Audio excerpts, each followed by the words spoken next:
Bueno, por contrarreforma se entiende, digamos, lo que se hizo para que un territorio fuera devuelto a la fuerza, generalmente, a la confesión católica. Por oposición a aquella reforma protestante que se venía dando, sobre todo en países del centro, del norte de Europa, también Francia, en donde podemos incluir, bueno, Suiza, Austria, algunos países de Europa del Este. Bueno, se fue filtrando bastante, es decir, exceptuando zonas mediterráneas, había calado profundo todo lo que Lutero, Calvino, principalmente, habían estado, bueno, desarrollando y separándose de la Iglesia Católica. Y teníamos en Inglaterra también el anglicanismo con Enrique VIII y bueno, que nada fue, como siempre, nada fue una cuestión meramente religiosa, todo tenía su interés político en el fondo, de un lado y del otro. Y así como la contrarreforma católica, es decir, esto de tratar de volver a traer hacia sus cauces a los países y a los pueblos que se habían ido, digamos, con el protestantismo, también indica un movimiento dentro de la Iglesia Católica que alcanzó su punto máximo en el Concilio de Trento. Otro Concilio de Trento, ya hablamos del primero, este es otro. Entonces el concepto de contrarreforma tiene varios significados. Una es la represión antiprotestante. Otra es la consolidación de dogmas y estructuras eclesiásticas dentro del catolicismo y la reorganización interna de la Iglesia Católica. Y es una reacción, digamos, a multinivel de los poderes que se opusieron al protestantismo. Y esos poderes son 4. Los reyes de España, que habían establecido una alianza con el pontífice y que necesitaban la ayuda de la Iglesia para imponer la obediencia al soberano en todo su vasto imperio, porque ya estábamos hablando de América, ya había sido conquistada, así que España tenía un territorio muy vasto. La Iglesia misma, que habiendo roto su unidad religiosa, necesitaba consolidar la jerarquía y restaurar la autoridad. Y en esta obra de restauración, la Iglesia no podía prescindir de la monarquía española, la única capaz de mantener un poderoso ejército y ayudar económicamente al Papa. Además estaban los teólogos y la cultura académica católica y el cuarto poder de ese momento, que eran los jesuitas, una nueva orden religiosa que estaban haciendo y que se las traía. Dentro de la Iglesia había 2 facciones y teníamos a los que se llamaban evangelistas, que pretendían volver a traer a sus hermanos perdidos, digamos, a los protestantes por las vías pacíficas, volverlos a encauzar en el buen camino del catolicismo. Y después teníamos otra facción que era como la más conservadora y que directamente, bueno, eran herejes y había que eliminarlos. Y para ellos entonces la facción evangelista dentro de la Iglesia Católica también era una oposición que había que considerar qué hacer con ella. Así que tenían problemas externos y problemas internos. Y así que, bueno, el concepto de reforma católica ya digamos que ya no pone tanto acento, digamos, en lo que es la reacción al protestantismo, sino a la renovación religiosa que invadió la Iglesia a finales de lo que sería 1400 más o menos.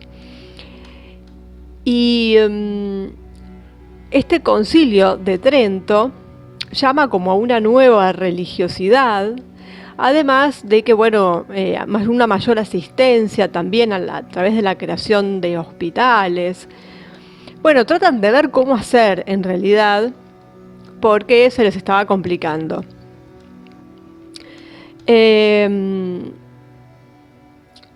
Entonces la contrarreforma tiene dos cosas. Está la contrarreforma, que es lo que sería la lucha contra el protestantismo, y la reforma al mismo tiempo, pero la reforma católica esta vez, porque veníamos de la reforma protestante. Entonces ocurren al mismo tiempo. Y son dos tendencias del catolicismo que convergen hacia la afirmación más decisiva de lo que era la Iglesia, porque corría mucho peligro. Y se habla de contrarreforma para el periodo de 1580, cuando el Papa era Sixto V, hasta el año 1640. Todo ese periodo se lo considera contrarreforma.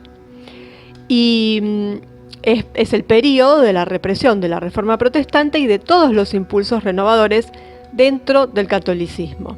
Básicamente, contrarreforma significa sobre todo el proceso de cristalización de las confesiones religiosas entre mediados del siglo XVI y mediados del XVII.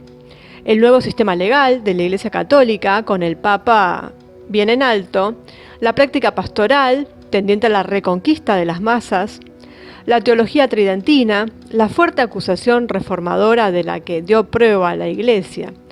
Además, se refiere a los abusos, a los excesos, a la intolerancia, que a menudo caracterizaron el uso de los nuevos aparatos contrarreformistas de la Iglesia. Y por supuesto, la llegada de los jesuitas, que es uno de los motivos por los cuales esto está en nuestro mapa, en nuestro derrotero hacia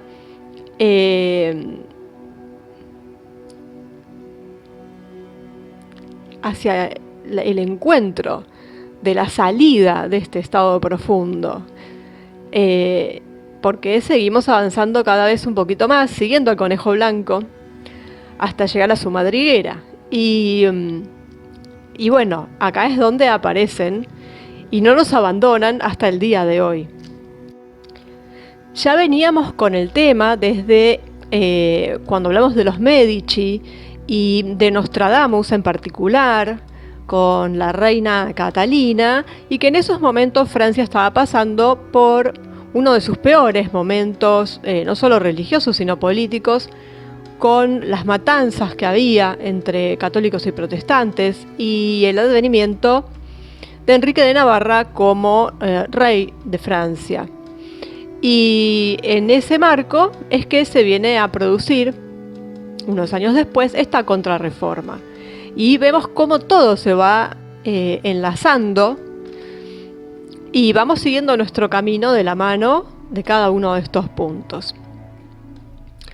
Para Carlos V, en ese momento, que era el emperador, el aplazamiento de toda la cuestión luterana al concilio respondía a la necesidad de vincular la reforma de la Iglesia al sueño de un imperio universal.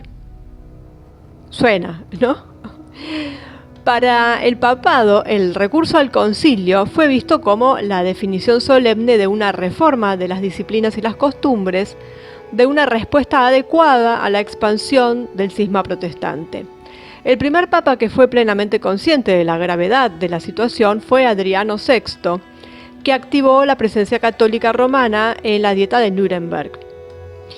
Qué casualidad, ¿no? Lo vimos con que vieron en los cielos una batalla aérea medio extraña. Y vemos una vez más como las casualidades no existen.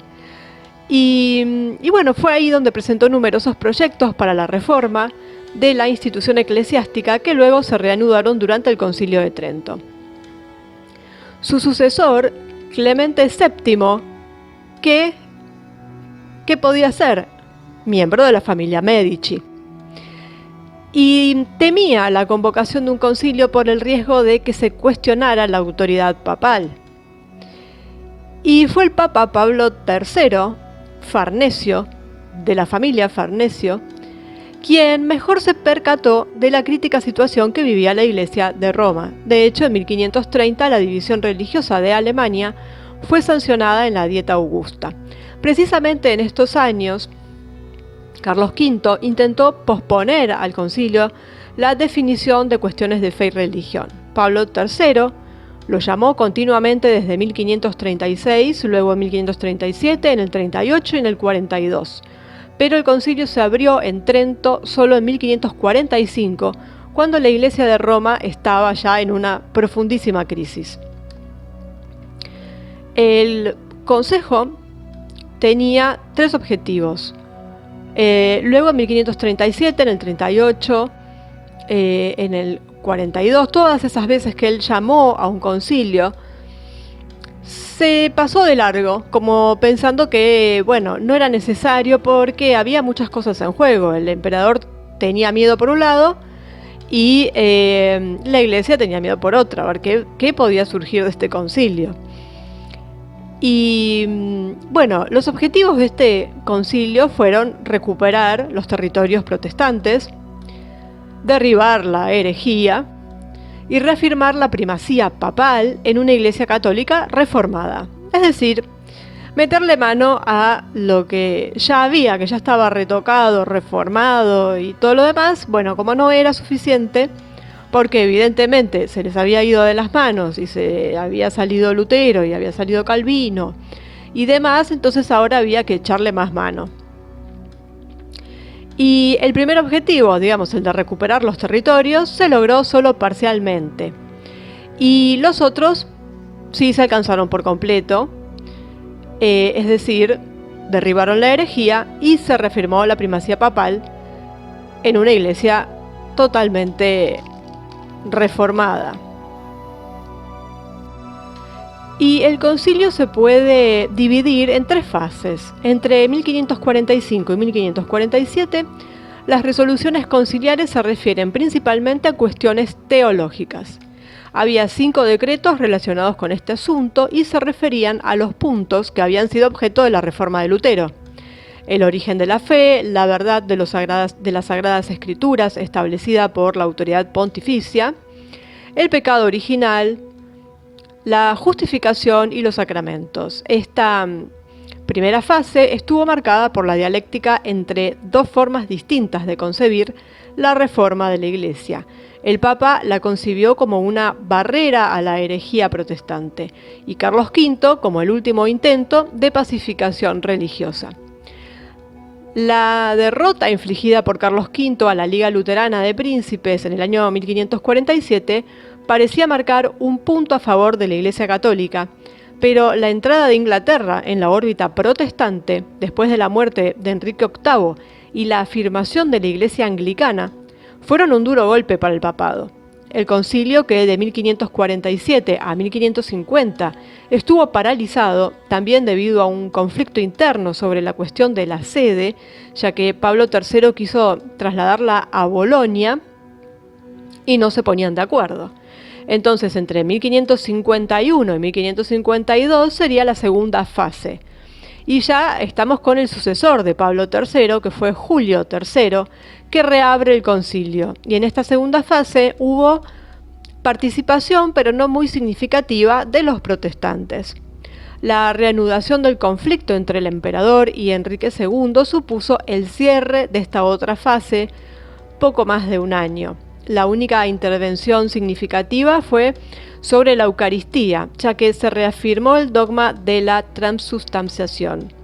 Con Pablo IV, la contrarreforma, entendida como una ofensiva contra la herejía, y la reforma disciplinaria del clero, entra en su fase más aguda. La mayoría de los instrumentos para implementar este modelo de contrarreforma fueron elaborados por Pablo IV fuera del concilio.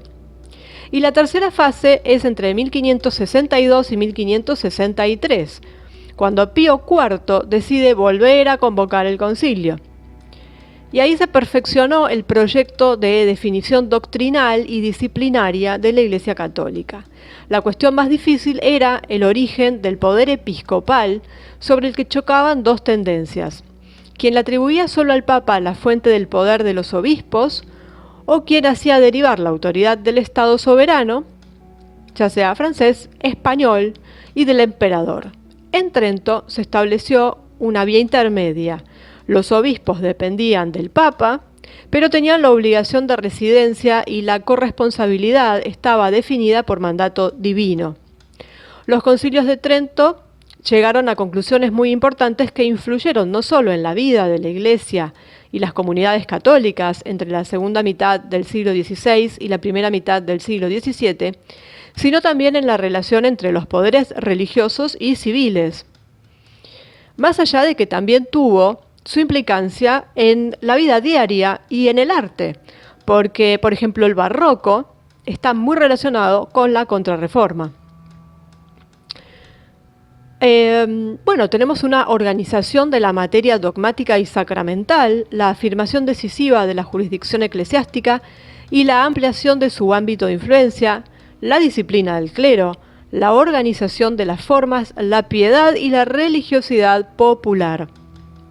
La mayoría de estos asuntos fueron, en las décadas posteriores al concilio, objeto de numerosas intervenciones papales a través de la implementación de decretos conciliares, con lo cual vemos cómo se manosea absolutamente todo, no solo con los concilios, sino que después el Papa va emitiendo decretos para ir modificando las cosas. O sea,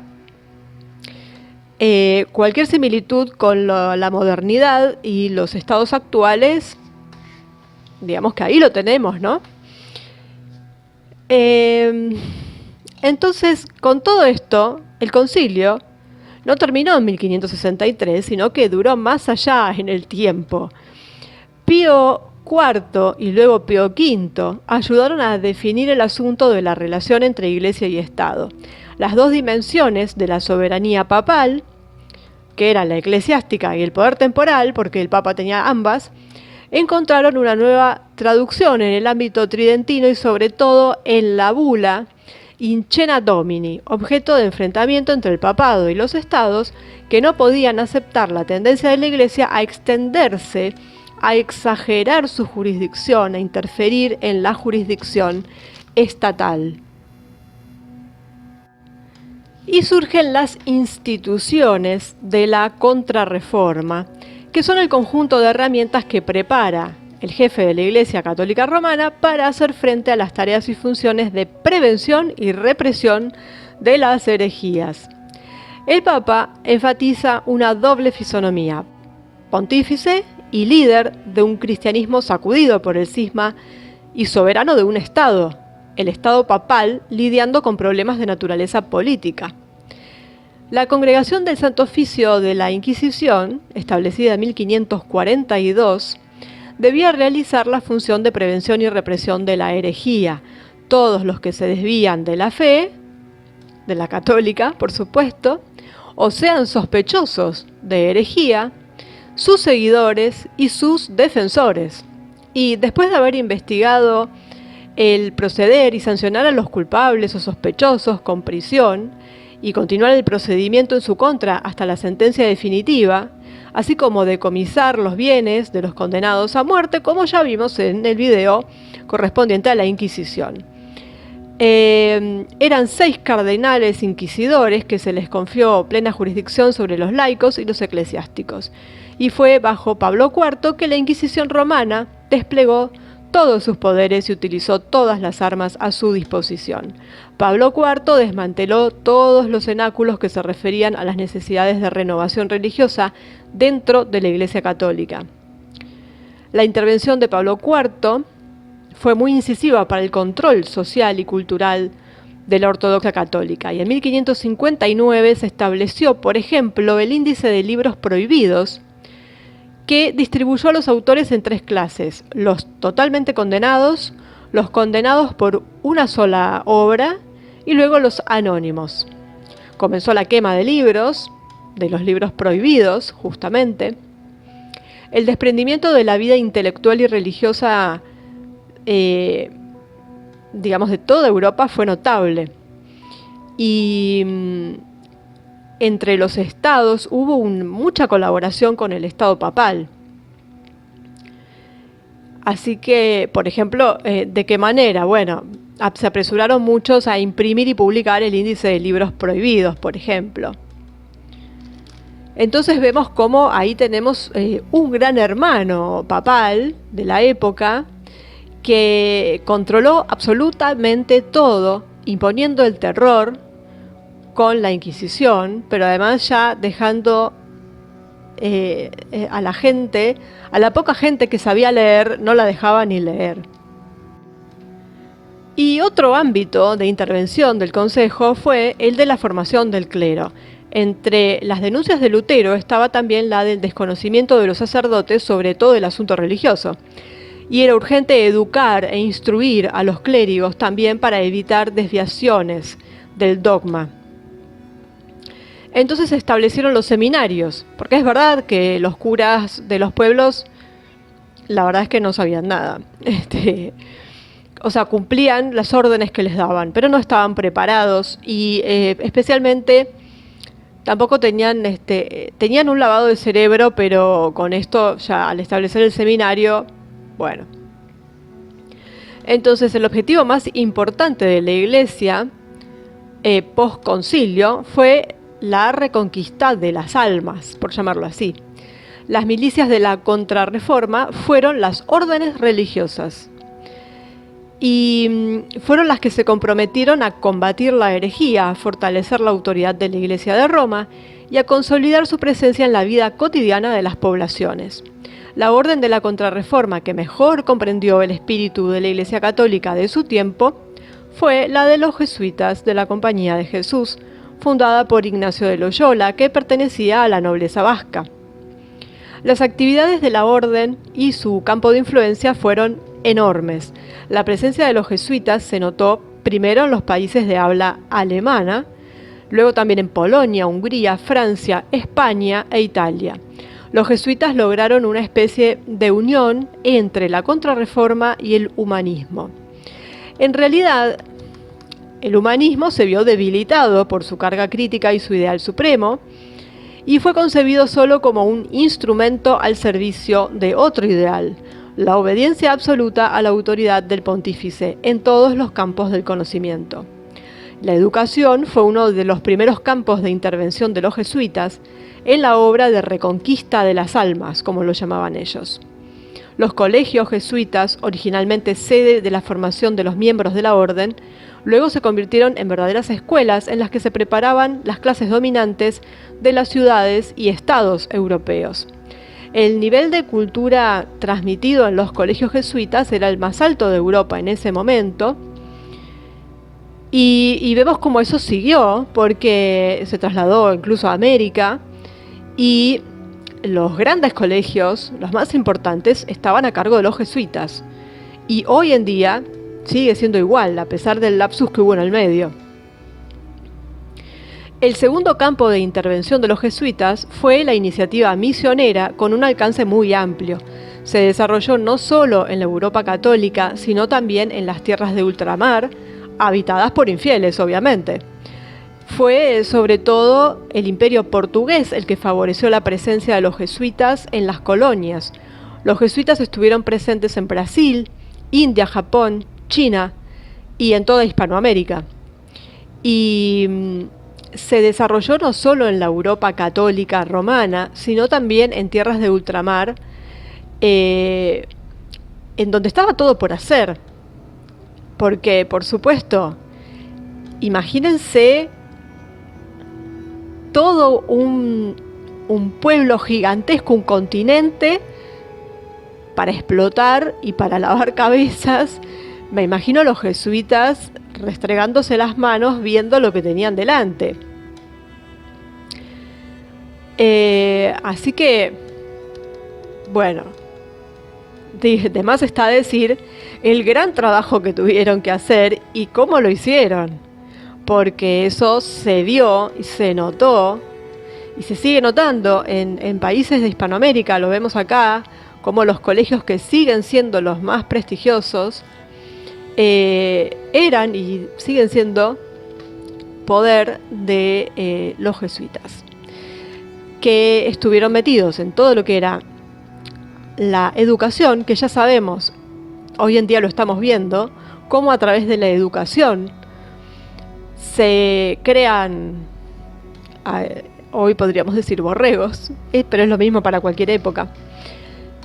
Y estas misiones, las misiones sobre todo con los indígenas, que los ponían a trabajar en un sistema comunista, porque la realidad es esa, es un comunismo de vanguardia, en donde les enseñaban a trabajar, pero para el bien de la comunidad, digamos, en donde luego se repartía todo, pero estaban bajo la orden de los jesuitas, que eran los que controlaban, ¿no? Pero no eran los que trabajaban, ¿no? O sea que ahí teníamos a lo que era la élite dentro de la misión, y tenían a los indígenas trabajando para ellos y después haciéndoselo repartir, así tipo carnet de racionamiento, en lo que es sencillamente un comunismo. Y bueno, sabemos lo que son los jesuitas a ese respecto, cuál es su tendencia. Siempre fue igual. Y bueno, realmente cuando a uno se lo enseñan en la escuela, enseñan el sistema de encomiendas, que se llama, y parece todo algo muy bien montado, muy bien organizado, y decir, qué bien cómo organizaron todo y les enseñaron a trabajar la tierra, que es cierto, por un lado, ciertos conocimientos sí fueron impartidos, porque que no los conocían, eran desconocidos para los indígenas, pero bueno, el método que utilizaron fue para su total beneficio, para evangelizar bastante crudamente y bueno, para ejercer control, obviamente, y además para obtener un poder, un superpoder, porque imagínense todos los territorios que estaban a su cargo en este sentido, los hizo una compañía, una orden súper poderosa, como en su momento fueron los templarios, de donde, bueno, ya vamos a tener el video dedicado exclusivamente a jesuitas, y supongo que serán más de uno, y vamos a ver las conexiones, por supuesto. Así que esto es lo que nos deja la Contrarreforma, que empieza siendo algo, una lucha contra un enemigo externo, por llamarlo de alguna forma, que eran los protestantes, y cuando en realidad lo más importante era la lucha interna y tratar de solidificar ese poder que se estaba esfumando de la iglesia y retocar todo, desde la organización de la iglesia en sí misma, lo que respecta al clero y demás, ejercer más dominio sobre la población, instaurando la Inquisición, y retocando cuestiones de fe también, por supuesto, como siempre, y el objetivo siempre es el mismo: más poder, más control. Y bueno, así estamos y seguimos en lo mismo. Así que, bueno, hasta el próximo punto, en donde ya sí estamos con nuestros amigos los jesuitas, entramos de lleno en este mundo de Lampa, podríamos decir, y bueno, vamos a ver los detalles de esta orden tan particular.